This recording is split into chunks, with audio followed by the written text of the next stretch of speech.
So I'm Aaron Bautman. I'm a lead AI architect within IBM, the Sports and Entertainment Division. And one of my goals is to use sports as a social catalyst to bring about this social good. So about 16 years ago, I knew two things. One, I really liked computer science. I also enjoyed sports. And then the second item that I knew is that I really wanted to use these skills that I gained within AI as well as intelligent systems to change the world. Now, about 15 years ago, a security officer called one of my family members and asked, "Do you know Aaron Bautman?" Last I checked, I had a pulse. I was still alive. But my family member said, no, he recently passed away. So it so happens that my grandfather and I, we have the same name. And at that moment, the security officer then hung up the phone very politely but quickly. And whenever I heard this, I wondered, am I going to get my security clearances or not, right? Because I didn't have an email address. I didn't have a phone number of which to get in contact with this gentleman. And so all I could really do is sit and hope, right, that I could fulfill, A, that I like computer science, and two, to change the world. So it turned out that after a couple polygraphs later and a few psychological tests that I did get my clearances and I joined the intelligence community. So I did this for about a decade. I started out at the National Reconnaissance Office working space-based radar, but I realized that I wanted to get my hands wet, and I wanted to go and solve some of the greatest computer science challenges there were. And so I joined IBM, I rejoined IBM, a boomerang, if you will, and then I worked biometrics for one of those confidential agencies. And I built one of the first multimodal biometric systems out there. We did facial recognition, iris recognition, voice, as well as fingerprint. Right, and what I noticed is that you have all this evidence that we can combine together from big data as well as multimedia data mining, and we could identify people. And this system was deployed around the world. It happened just after 9/11, so I felt like I was really making a difference, right? And a lot of my work, you could see within IEEE or ACM publications, but it culminated into a book called Multimedia Data Mining and Analytics. And it has a lot of chapters in there from invited papers such that people can see what's happening right within biometrics and multimedia, which is one of the fastest growing components of data.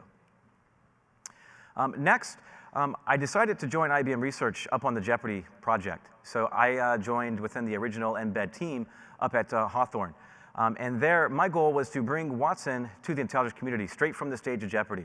Now, a quick fact is that Watson, this project, was almost canceled due to the fact that this computational system does not have a thumb to ring a buzzer, right, to provide that question after an answer is given on Jeopardy.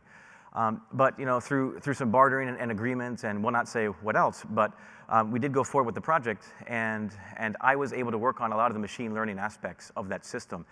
And so I brought it into a SCIF. There are about 90 Power 7 machines of which I had to get this running on. There wasn't a manual. There wasn't any documentation at the time because it was so new. It was mostly word of mouth, talking with the researchers and getting it working. Some of the story is within an IEEE journal, which you can find, the IEEE Transactions of Computational Intelligence in AI and Games. So if you want to read about that story and see how it was actually used within the government. I will say that at the very beginning, we had an abysmal recall at 10, as of around 8%. And through traditional domain adaptation, we then got it up to roughly around 60%, right, where the correct answer had to be in the top 10, which is fairly good. So next, I decided to move over to sports, which is where I am today. So in the picture to my right, you can see I'm standing in front of the original Jeopardy system up at, this is in Yorktown in New York. Then fast forward 5 years later, I'm standing in front of Watson up in the Austin labs. And it's a bit different, right? Watson is not now just a supercomputer that can run natural language processing and aggregate evidence together for a probabilistic answer. It's now broken up into various APIs up on the cloud, right? You can do natural language understanding, Watson Discovery, Watson Studio is there as well. And then as you notice, there's a robot standing right beside me as well. So the human-computer interaction component has changed, where I can speak to Watson. The robot can understand my facial gestures and expression and sort of modify the answers. But what's also neat is today I can build any sort of system with Docker or NVIDIA Dockers, right? Kubernetes as well, so that I can bring anything up on the cloud and run that. It's a container. So everything's containerized. I can move one system to another, which is very important to do. So today, I support all the major Grand Slam tennis events, all the way from the Australian Open Roland Garros, Wimbledon, US Open, as well as the Masters Golf Tournament, USGA Golf Tournament. We also work with the NFL Falcons, NFL football with ESPN, the Tony Awards, as well as the Grammys, and Pebble Beach, right? You'll notice that many times a lot of these big events, they plan 50 weeks for only 2 weeks of the year of which they actually deploy their systems, right? So it's a big moonshot. Our systems have to work. There can be no downtime. I will say one time I did ask the Augusta Golf Club if they could move the Masters tournament 1 month so I could have more time to finish my system. I'll just say it didn't really work out very well. So with that said, right, deadlines don't move. And many times, perhaps we're not 100% ready, but are we ever, right? But during the event, we're training models, we're trying to tweak the models to get them running, right? But it is fun and fast-paced once we go through that. And so in these sporting events, right, people come together, right? I mean, there's social cohesion. It doesn't matter about your social economics, your political viewpoints, right? You're there at the venue. And this picture here really resonated with me a lot for what I wanted to do now in sports. At the Rio 2016 Olympics, right, you had Lee and Hong who got together before they actually were competing. They're gymnasts, right? And they took a selfie together. And this was unheard of, right, to have a North Korean and a South Korean together taking a selfie. And this photo itself became known as the peace photo because tensions sort of subside just for a little bit, but it was very transient, it passed, right? And then if you look at the Winter Olympics, right, North Korea and South Korea had a joint hockey team, right? And so tensions, again, were subsiding a bit, and they're still, sort of low, and take it for face value, if you will, but they are a bit low. But I think it is going to subside yet again. And the goal here is to have these sports and entertainment venues bring people together 365 days out of the year, not just during these big bang events. So whenever I joined sports, I told you that I wanted to help change the world and bring people together. Well, this was a much harder, journey than I had imagined, right? Because many times when you deploy a model or you train a model, if you run your typical data science experiments, it works, very well on your test data set. Now, even if you do in-fold cross-validation and the cutting-edge techniques, it's still very difficult to get it right. And so once you deploy, especially in these big events, you don't really have time to retrain a model that could take days, if not weeks, even if you have a GPU-based system or a TLU-based system, right? And so this was one of the big challenges for me, is that always making sure to set expectations up front, right? And then making sure that this domain adaptation process is well understood, so that once you go into a big audience, then we can go ahead and make changes as necessary. So one area, just a couple weeks ago, I was working the Masters down in Augusta, and I guess up in Augusta, we introduced this My Moments, where people could log in, through the website, through the mobile device. They could log in through the laptop and say who the favorite players were. And the magic is that we were going to automatically curate and produce all these highlights and send them to the people of which they said their favorite players were. So for example, we have Sergio Garcia, who won last year, and whenever he won, the crowd was just, in a big uproar, right? So that was one indicator that we had a highlight. Also this year, Reed won, and whenever he won, he was doing fist pumps. He was just very ecstatic about it. So gesture recognition is another indicator. And then in 2005, Tiger Woods made this unbelievable chip shot on the 16, and it went in. Right, and the commentator, was just very excited about that and said all these key words like magical, like fascinating, like beautiful, right? And then you had Jack. He made a putt on the 16, and when he made that putt, it was a culmination of the crowd as well as the commentators would just have this uproar, right? And so the goal was to take all of that information and to build a system that could automatically create these highlights. So the way it worked is we had 4 different streams of video that came in, from the amen corner all the way down to holes 15 and 16. And we would automatically look for these graphics, these TV graphics. And if we saw the graphic, we knew that we had the start of a potential highlight. We would then recognize when there was a TV dissolve or a crossfade or a different angle. And then we would say, this is a potential ending point. And then in parallel, we would run SoundNet, we would run speech to text, right, with Café, Luau, and Torch, all these deep learning libraries. And we would recognize, is somebody doing a fist pump? What is the excitement of the tone of the person's voice? What is the excitement of the crowd? Also, what is the polarity of the speech when someone's speaking on camera? And then we would also run OCR. So we would segment out the graphic or the score box. And if the player's name was different than the first player name, then we would know we might have multiple highlights there, and we would segment it even further. And so we would push this up into the master's content management system so people around the world could have access to these automated highlights that we produced. Okay, and then we also, just about a month ago, we also partnered up with a recording studio, or the Recording Academy, with one of their most important projects, the Grammy Awards. And here, what I did is I built these deep facial recognition algorithms where we would want to encode a feature vector that would say who this person was. So here we have Lady Gaga on the red carpet. So first we would geolocalize and figure out, is somebody on the red carpet or not? If they were, then I would apply my facial recognition algorithms and tag that photo with whom they were. And it was very accurate with the latest state-of-the-art facial recognition algorithms that we built. And whenever we did this, we would enable the editorial staff to automatically pool and figure out what photos should they include in their stories and highlights, as well as what stories should they make available on their website. And then not only music is important, but also fashion, right? So again, if somebody was on the red carpet, we would analyze the fashion. We would look at the colors, we look at the textures and the style of the dress that somebody was wearing, and then we would combine them together with other people, right? So now fashion trends and fashion spreads could be automatically created. And you could have retailers that would go in and they would say, okay, we know this celebrity is wearing our style, but what other celebrities are wearing it? And what colors are, most popular? So this was very important too. And then we just recently partnered with ESPN Fantasy Football. I was just up in Bristol, Connecticut, actually on Tuesday, meeting with them. And what we're doing is we're reading over 3,000 different sources around the internet, and we want to teach Watson how to read, right? So we have to train it how to read, how to make inferences, from the natural language text. Whereas most people, they only look at around 3.9 data sources whenever they do select who are they going to start on the fantasy football league. And the goal is to provide extra evidence and data such that people can optimize their point spread or their points that their team is going to score in a head-to-head competition against their opponent, right? And so once we would teach Watson how to read, we then had to translate that over into the semantic understanding about how do all of the words and these millions of documents per player, how does that translate into a machine language, and how can we understand that better? So we used a word-to-vector model, and we created these different vectors, and then we passed it over into a neural network, or into 4 neural networks. And it would tell us the probability a player is going to boom, probability a player is going to bust, what's the probability a player is going to even play with a hidden injury.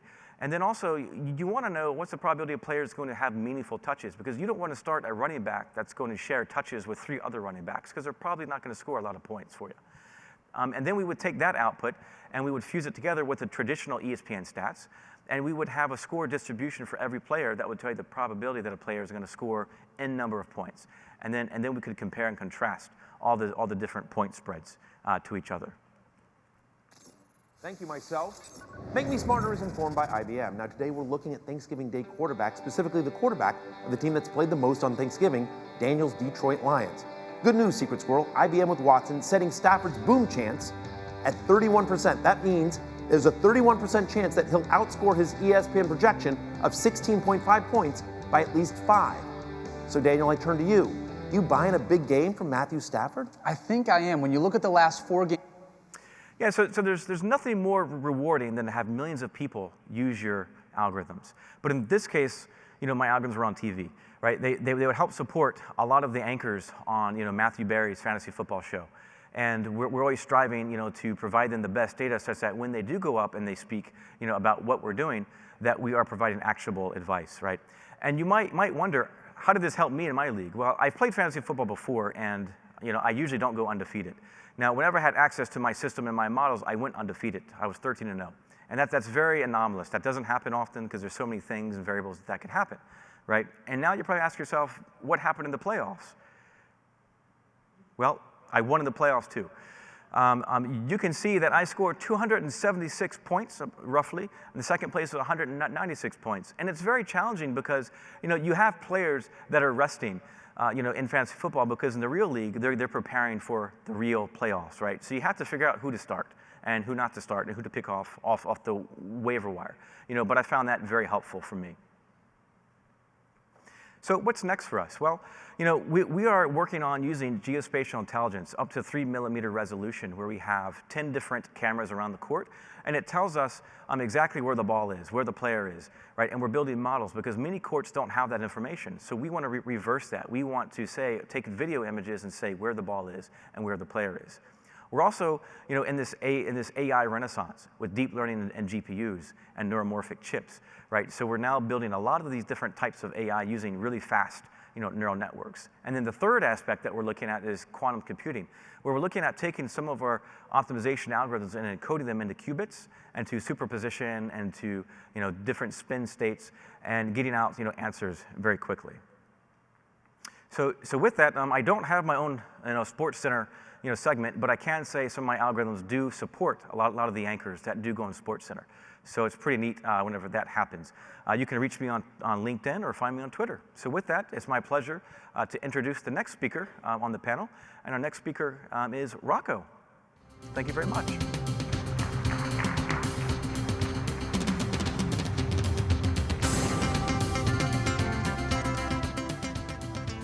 Good morning, everybody. I guess we learned not to play fantasy football with data scientists.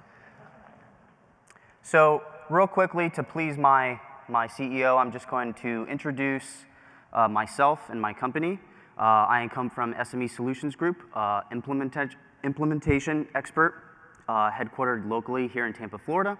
We specialize in business intelligence and consulting, essentially the entire spectrum of analytics, from connecting the data, ETL modeling the data, increasing variable points into your data model, and then the front-end application, as well as the entire shift in culture as change agents. I myself, I'm a principal consultant. I have experience across that entire spectrum of analytics across a broad industry, from sports and entertainment to energy and utilities, retail, supply chain.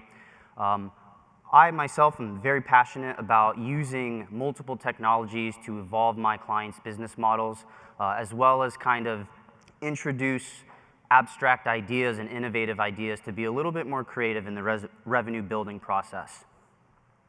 So I've kind of categorized sports analytics into two areas: on-field analytics and off-field analytics.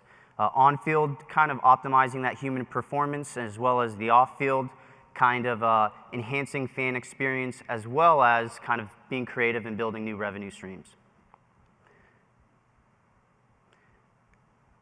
From what I've experienced in the sports realm, it's pretty interesting. Athletes and coaches are a little bit reluctant to appreciate the idea that their talent and intuition can be mirrored in algorithms and if-then statements. But it's very true. If a quarterback is a great passer and not very mobile, then he needs a good line and pocket protection.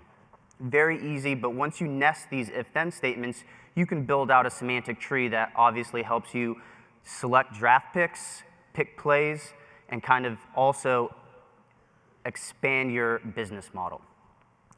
Moneyball helped a little bit too. From a statistical standpoint, everybody really enjoyed that movie, and it definitely pushed the momentum into this field within sports. Again, my goal as a consultant is to create a very black and white ROI for my clients within technology and analytics, and kind of taking them from an intuition-based culture into a data-driven decision-making culture. And again, the way I look at it is data is really kind of the transparency that makes intuition a little bit more tangible, almost thinking of wind to a sail.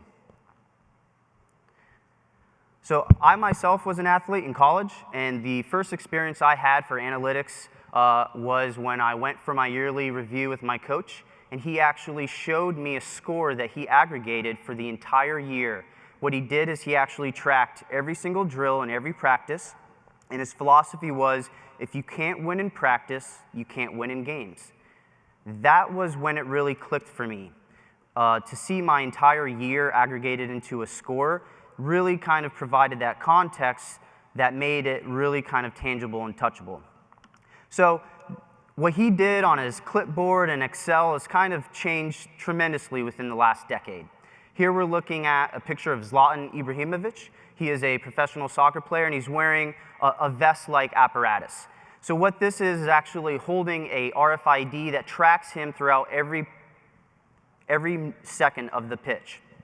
So using sensors, RFIDs, and also, as Aaron mentioned, leveraging the engineers and architects for your stadiums to use video and visual recognition technology. And again, this is all based off of the foundation of an innovative idea culture.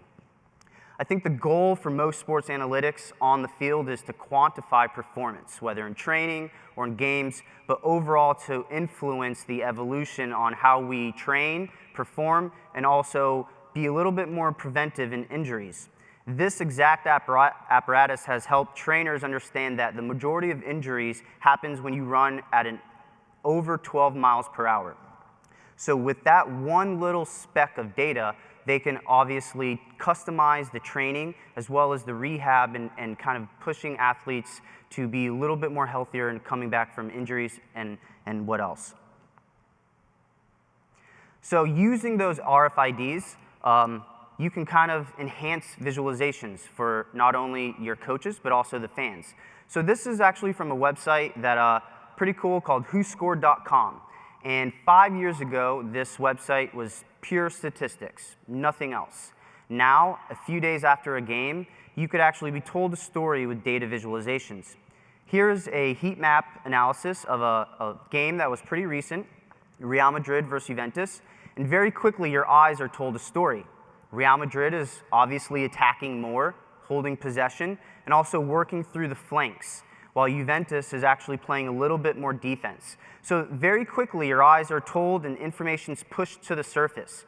This is kind of the new wave of analysis that happens at halftime and post-game with coaches and athletes.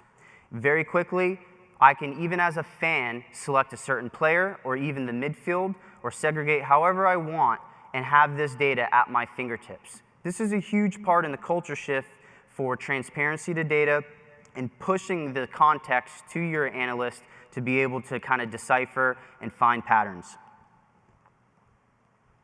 Here's a screenshot of a video analysis of the US men's national team. Here, visual recognition can actually kind of detect pattern play. Again, assisting the coaches and looking for kind of areas of concern or areas to kind of optimize their attack, etc. But this is something that is a little bit new to athletes as well. What's also interesting is the trickle-down effect. I have a very close friend that works in the youth soccer realm, and him and I were actually catching up about this presentation. And it actually blew my mind that when he and his team play on a Friday night, and think this is U12, they play on a Friday night. By Saturday night, the parents and the athlete actually get an email of video analysis. This is trickling down to the lower levels, but it's also enhancing their business model and the value that they bring to their athletes. So it's always kind of leveraging innovative ideas and creating kind of custom designs for your own kind of business model. We're going to go a little bit outside of practice, and we're going to go into a training module. So not sure if anyone's seen this before, but this is a really cool apparatus that was built in Germany. It's called the football knot, or the football cage. But what it is, it's a 72-panel cage that shoots balls out at over 72 miles per hour, where the athlete actually has to kind of within seconds take a ball, control it within that circle, and then a green light of the next panel will actually provide visualizations for that athlete to kind of play the next ball. So just to kind of show a little bit easier of a diagram, this is not just exclusive to the senior team.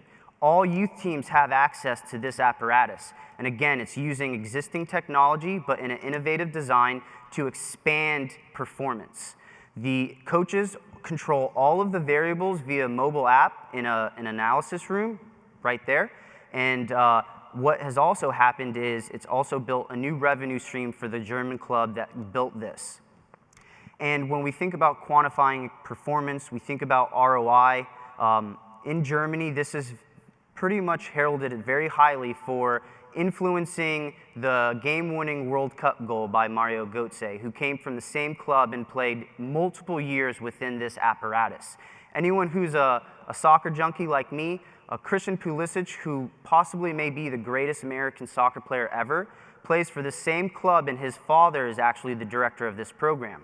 So not only is the ROI local, but it's also being regionalized and brought overseas. Again, enhancing performance, but also building a new revenue stream where they actually consult and implement this design for other clubs. Off-field analytics.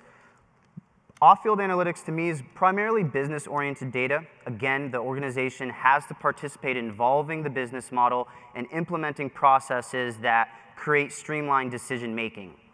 Creating a foundation for digital landscapes, as IBM just showed, is a huge part of enhancing the fan experience, but also creating new revenue streams. If you sit down at a modern football field now, you might actually get a ping that offers you an opportunity to buy an updated seat and move into a box. So very quickly, stadiums can see saturation within seat sections and try to optimize that experience. And again, everybody remembers the first time they sat in a box seat, and that memory kind of resonates for young fans especially.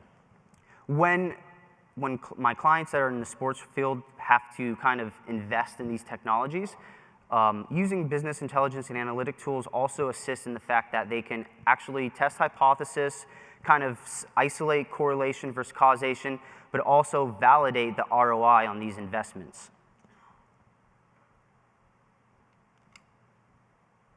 So this is actually a proof of concept, real life, that was done for a professional football team, American football team in Seattle. And what we did is we created shape files for each seat section in the stadium.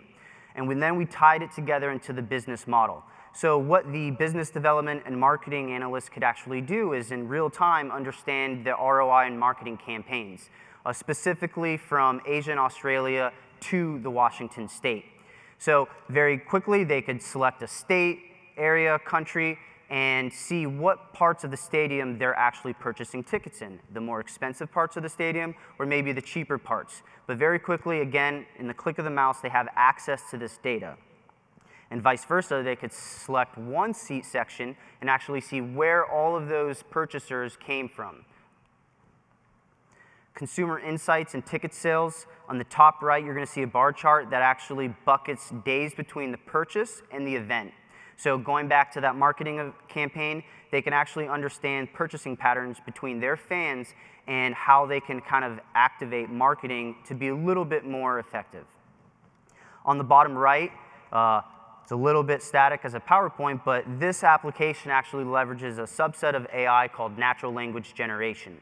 Every time an analyst makes a query, that bottom right actually populates a narrative on data, where analysts before had to actually decipher the delta and write up narratives based on summaries. Now there's actual subsets of AI that pushes that data to the surface, enabling the analysts a little bit more. So even outside of ticket sales, maybe it's protecting revenue from brokers. This was a real-life use case, again, leveraging normal visualizations on the right using a very kind of broad tree map, tracking promotion codes. So the client had promotion codes across multiple events and wanted to understand within seconds how fast were they kind of being compromised based off the promotional codes being abused. Within 2 days of this application going live, the client actually found an $80,000 fraud issue and was able to address it then and there. Gartner says by 2020, the amount of citizen data scientists will grow 5 times faster than the expert data scientists. You can credit this to fantasy football, but I think it's also just a part or a coincidence of the new shift in culture where everybody's a little bit more data savvy, analytical savvy. Here you have a fan who's experiencing a new type of interaction within their fans or within their stadium.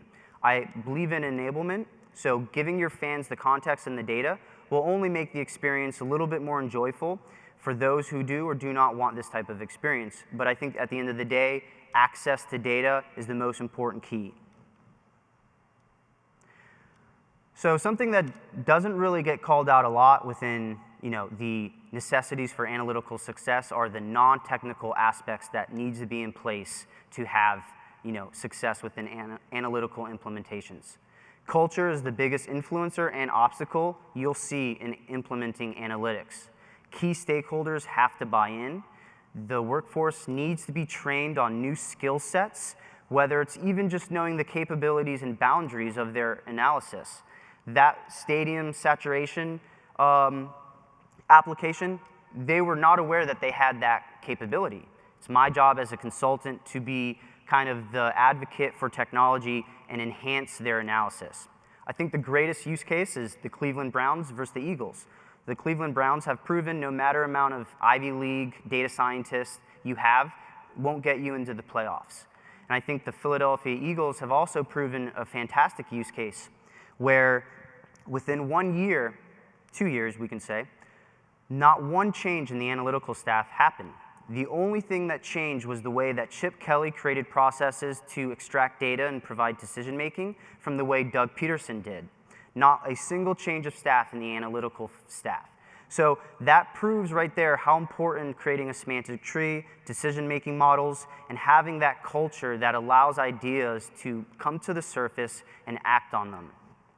So really appreciate the introduction and having the time to speak with you guys. I'm going to introduce Dr. Dave. Thank you very much.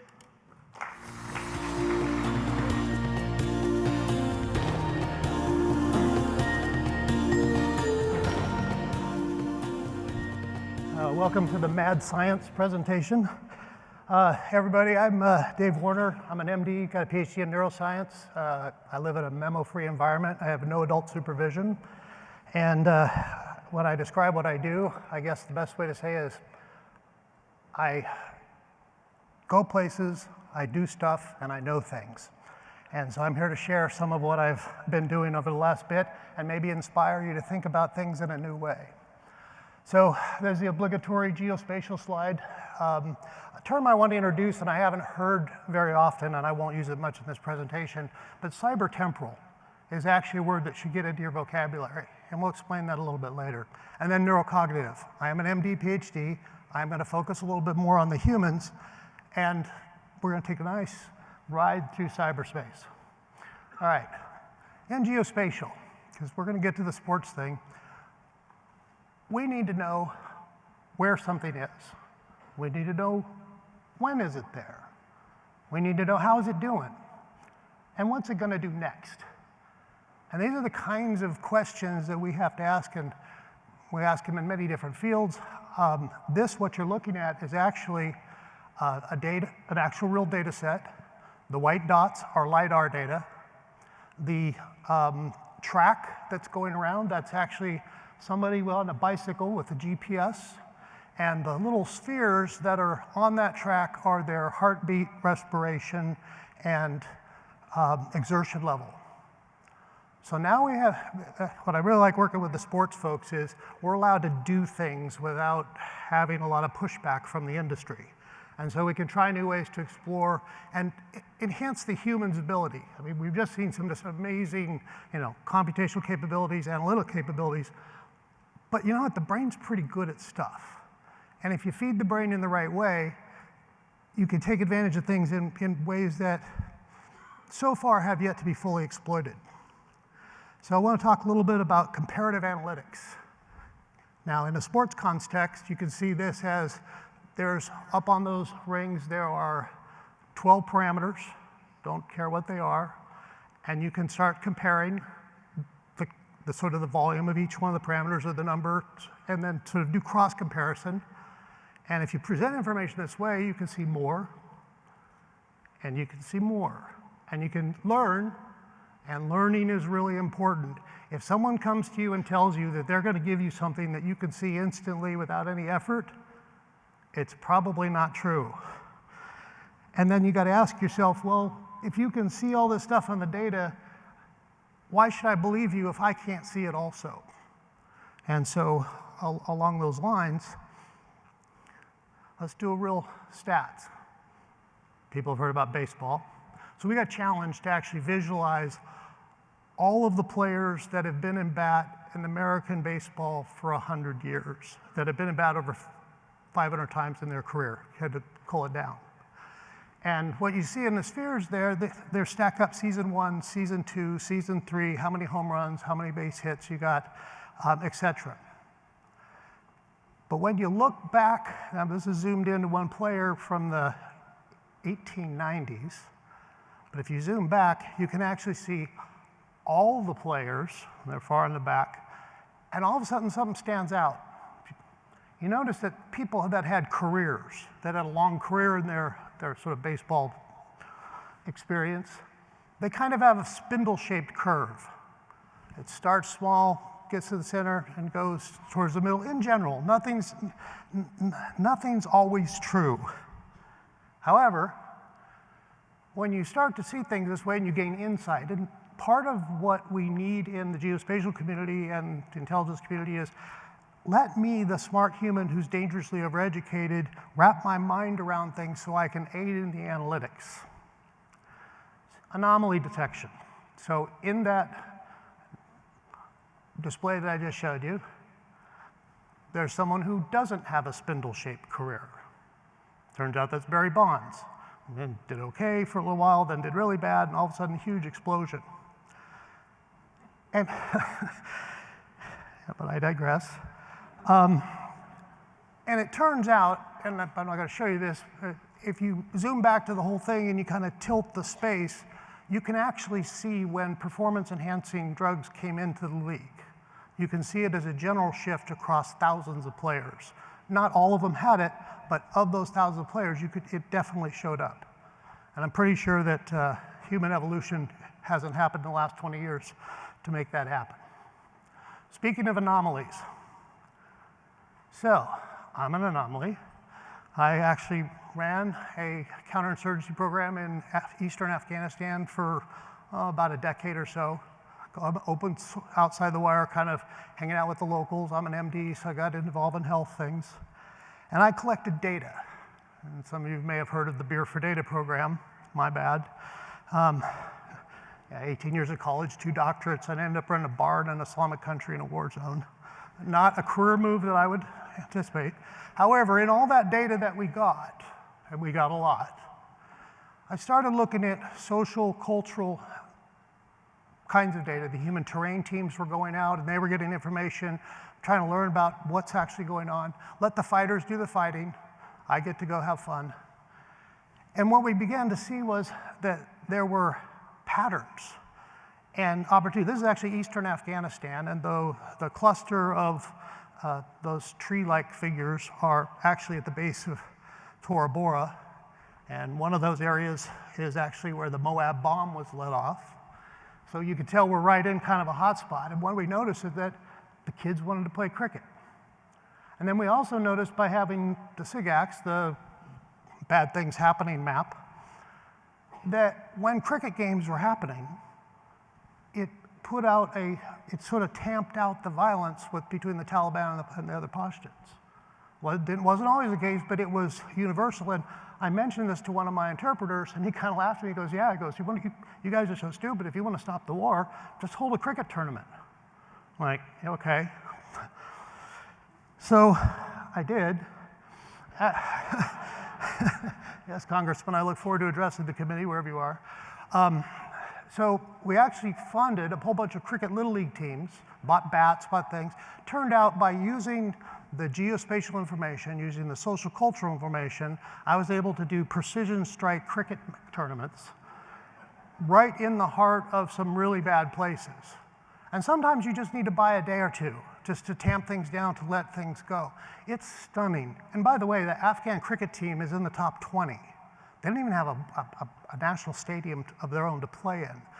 They all learned to do this in Pakistan at the refugee camps. All right. Now I want to take the 130,000, anyway, a bunch of feet, 130,000 feet.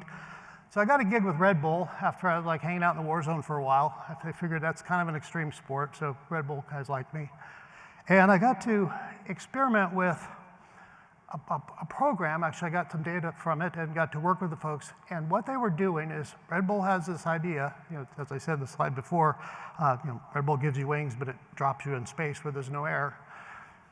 Red Bull took a bunch of very high-level athletes, got some Navy SEALs with them, took them out to some really hardcore areas, pushed them out of planes, did some things, took brain activity before and after, and then watched how those experiences actually changed the neurocognitive decision process and other kinds of things. I'm telling you, I don't know an agency represented in this room that would have an IRB that would let me do that.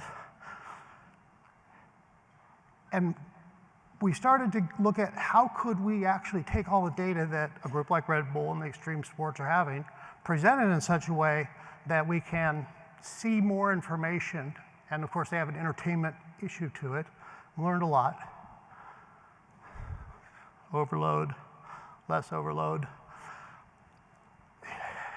Imagine getting access to, because everything we've talked about so far is either computational processes or new analytical methodologies, but no one talks about the brain. It turns out brains are kind of important. You each have one. You probably use it a lot. And by adding the neurocognitive component to the other data sets, we got to expand into the world in ways that most people would never have access to. And what we learned is that you can actually change behavior substantially if you can watch neural feedback in real time and couple what you're doing to the neural feedback. But of course, working with Red Bull, listening isn't enough, so they wanted to go a little bit more human high-performance sports enhancement, and they're actually zapping the brain here. And if you look at all the instrumentation, there is probably about 130 sensors on her, and it's streaming data fairly fast. None of the computers ever talk together, and they're doing something called transcranial magnetic stimulation. So here's an athlete that is, got on a bike, ran it for 2 hours, very exhausted, pulse a magnetic field in her brain, and all of a sudden she's got more energy. Now imagine that. Neurocognitive sports enhancement through magnetics. I wonder if they could test for this. I would imagine also we're going to see some snowboarder sometime go, dude, they just zapped my homunculus. I really did good. It's gnarly. The transhumanists and the neurohackers are way ahead of everybody on this. And I would just put out a shout that maybe want to pay a little attention to this closed loop feedback of having things happen. Now, when you do that kind of thing, you get lots and lots of data. This doesn't look like a lot of data, but this is actually a manifold, mathematical term, it's actually a manifold of 900 files from the computers during that one experiment with the bicyclist. And what we learned was that we had to invent completely new ways to see the data, because all the traditional graphs didn't let us combine enough of the concurrent dynamic parameters for us to get an understanding. And then once we can see it, we can go, hey, computer, see this pattern? Find more of those. And that's the kind of part I'm talking about of enhancing the human performance in analytics to be able to talk to the machine and get the analytics done.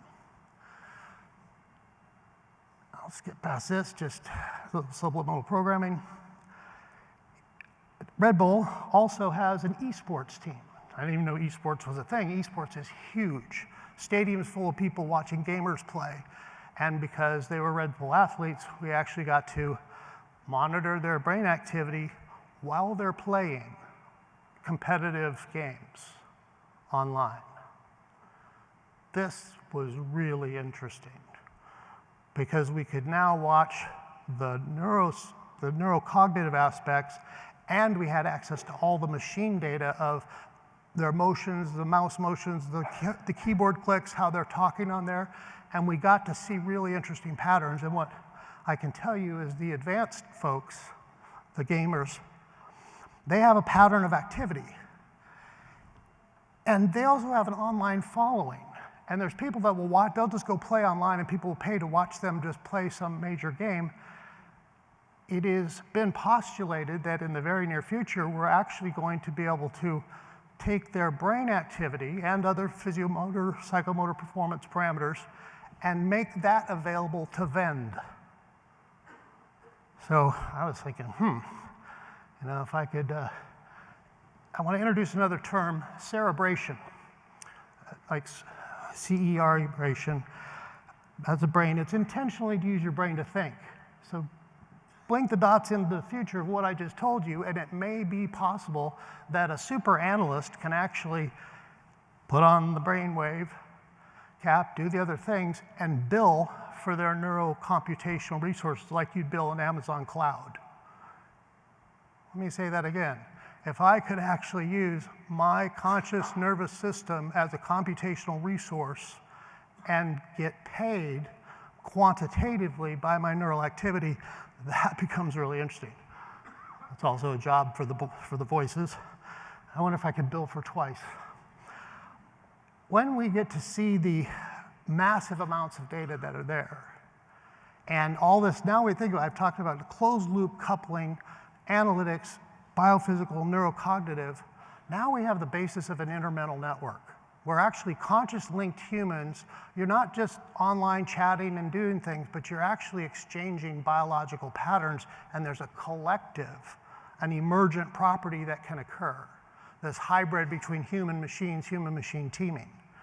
And it turns out that quantum computers are actually going to be very interesting for this. Most people don't know it, but the nervous system actually works on some of the same math. Because I can be happy, sad, and angry and shooting all at the same time with superposition, just like the quantum computers. And so, without getting too much more, 5, 4, 3, 2, 1 seconds, I'm happy to share anything anybody wants to see. Thank you very much.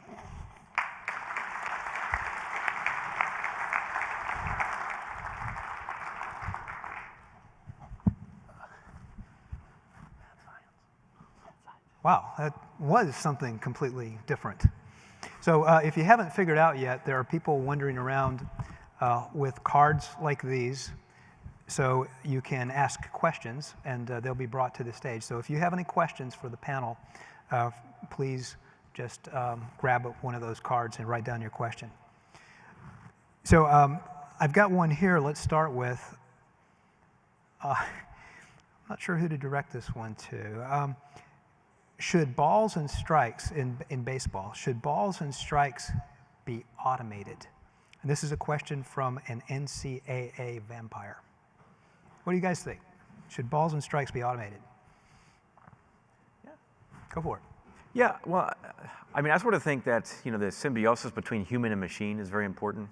So it's not a replacement for a human, that being AI and that being sort of these pattern recognition techniques to figure out, is a ball inbounds, outbounds, forced errors, or in this case, a strike or not, right? And so to me, that it's always good to have a human in the decision-making process, such that whenever there are protests, because there are invariably going to be, who do you go protest against, right? I mean, someone has to take accountability for the decision. And so that accountability aspect could be the person who's using or interpreting the judgment, or a team from the assistance of a computational system.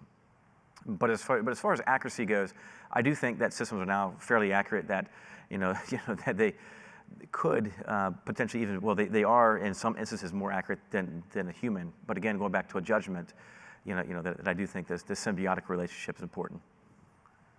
Well, is that any fun? Is it any fun? Well, I mean, at the end of the day, balls and strikes specifically versus fouls and sort of things, it's physics. And I'm sure back at a time when we had to point missiles a certain way that you needed a bunch of things, and pretty soon you didn't have to push the easy button because we have sub-nanometer resolution and targeting and fusion. The ball was either there or not because it's a physical boundary. But it doesn't sound like fun. Maybe we should automate it when we have robot batters. Somebody's in favor of that. So please bring in your questions. I've got another question here. And it's for each one of you, because I'd like to get independent estimates, and then we'll figure out what the real number is by averaging the three of you. How much money does a typical sports team spend on their analytics? Is everybody doing it today? And what kind of money is being spent? I don't think some of this stuff is cheap. Oh, you can't say. You have confidentiality agreements. A lot. No, just a guesstimate. in the industry? Well, yeah. I guess from an order of magnitude perspective, it'd be. Yeah. I mean, certainly 7 figures. I mean, that's tens. We break it down into sort of the as I mentioned in my slide, moonshot events as well as the incremental type events, and then the 24/7. So it always depends on the use case, but if you're looking for an average, I would say certainly 7 figures worth, right?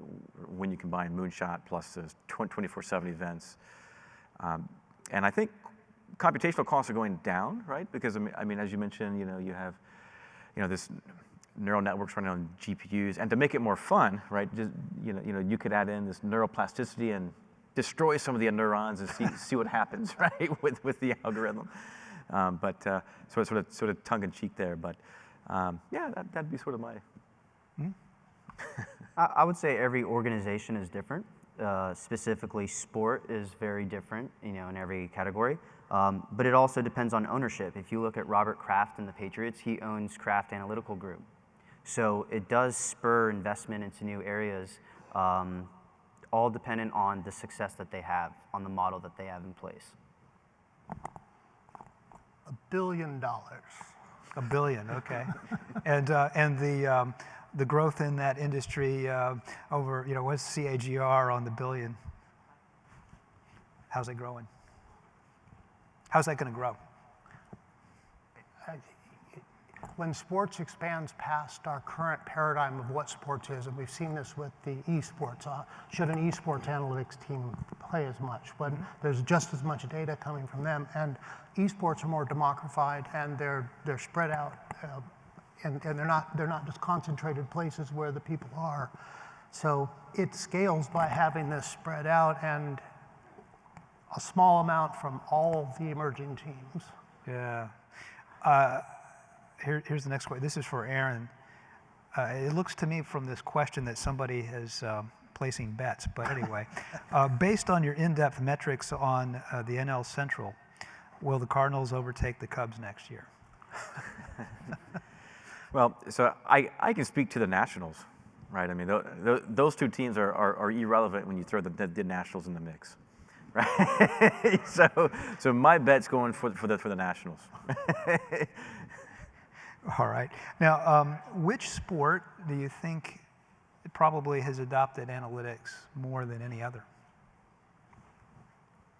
I personally think soccer has, based on the league models of relegation and promotion versus, last place teams in American leagues usually get rewarded with the first round draft pick. But the NFL has done tremendous things in the fact of analytics changing the game. So recently the NFL changed the extra point placement. That was all based on consumer patterns changing the channel every time an extra point was taking place. So based on that pattern of fans, they wanted to stick people to the tube a little bit longer. So they actually did analysis and ran aggregations based on statistical data to change the game and change the extra point placement. Interesting. Let me encourage audience to write down questions. So the next one here, which particular sport do you think is the laggard in this?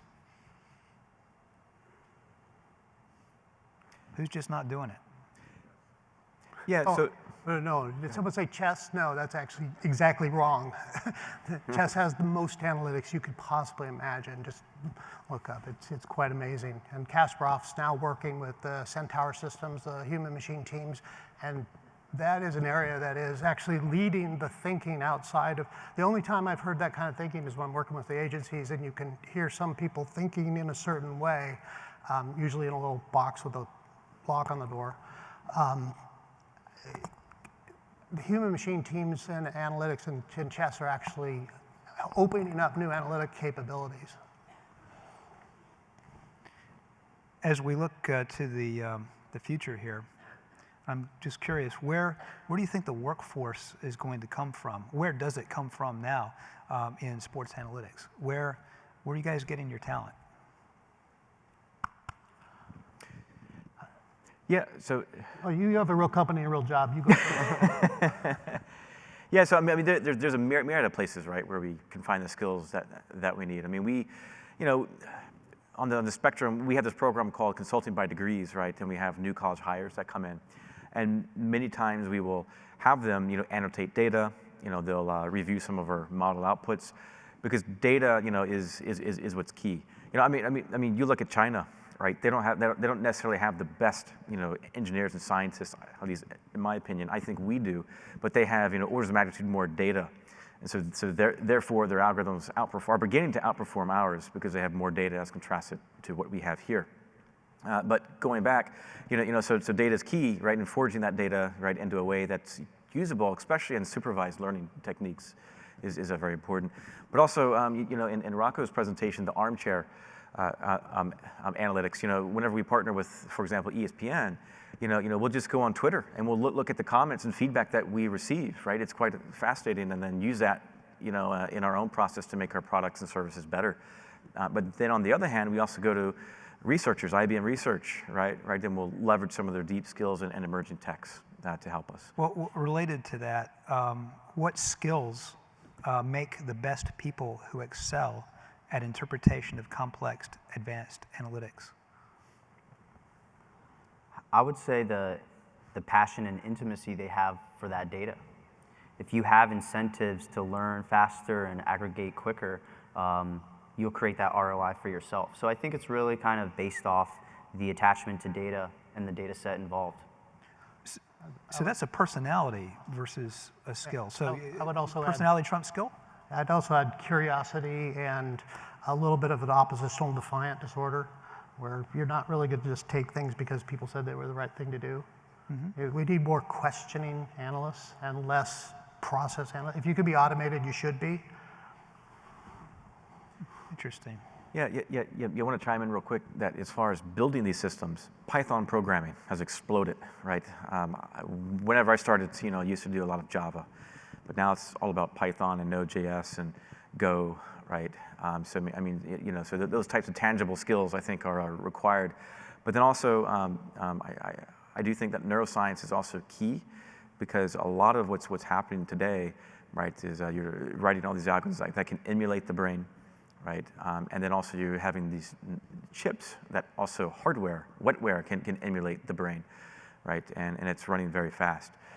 So that's also key, in addition to being able to understand, math and science and hypothesis-driven research. We have a question related to that one. Somebody who obviously enjoyed the Matrix series. What is the near-term utilization of athletes' neurocognitive activity, and how far away are we from downloading a martial arts module to our brain? Unfortunately, we might be actually closer than you think about downloading. There's recent papers that just came out in the last burst of neuroscience, and people are showing they can actually put psychomotor behaviors back into the brain. They're doing it on mice right now, but it's not that big a leap, and I'm pretty sure there are other countries that are not waiting, for the safety protocols. But people are trying it right now to actually imprint patterns. The major problem with that from a neuroscience perspective is that the nervous system was actually created to get information in through a certain way. And when you bypass that and you jack in, as they say, to the net, but if you do direct neural connect, you don't know what else you're doing. I mean, well, so here's a follow-on question. It just happens to potentially relate to that. Is any work being done to correlate on-field performance with fan emotion and input? To the point you don't know.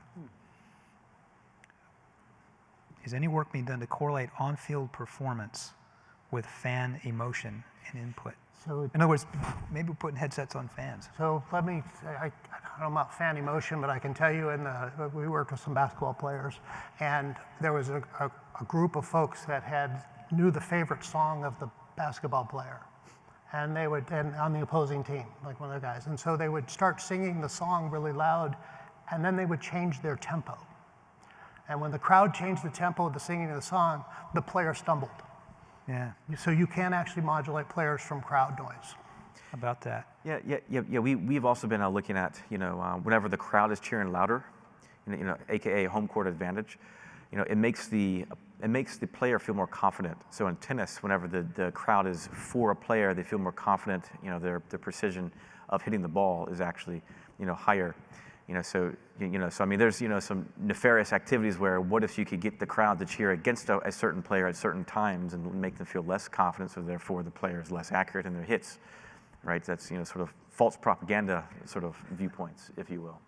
And this one we'll have to do. We're about out of time here, but the question about citizen data scientists versus experts, can you give an example of one versus the other? Sports? Citizen data scientist. For sports?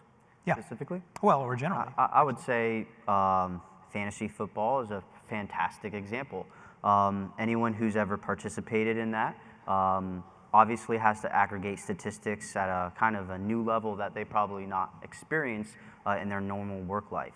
But I think Python and Udemy and these online courses and being able to enhance your learning through the internet at any second is changing the way that people have access to learning modules and enhancing their skill sets. So how are they different from experts? I would say that experts probably have a little bit more enhanced spectrum of learning based off their education, where the citizen probably has a specific idea or area that they're focusing their ideas on. But the skill sets are shared. The analysis techniques are shared. It's just kind of one's very specific versus one might be broad and moving from one industry to the next. I think if you looked at online betting about sports, you're going to find quite a bit of very sophisticated data analytics at the citizen science level. Great. I wish we had more time for more questions. We're going to take a break here in a moment. I do have some announcements before we take the break, but I'd like to thank you guys. And by the way, if you'd like to follow up with additional questions, I'm sorry we didn't get to everybody's questions. The panelists will be up in this area, and you can talk with them during the break. So I want to thank each of you for opening my eyes, at least, to a whole world that I just didn't even imagine some of the things that you guys are doing. So thank you very much. Thank you.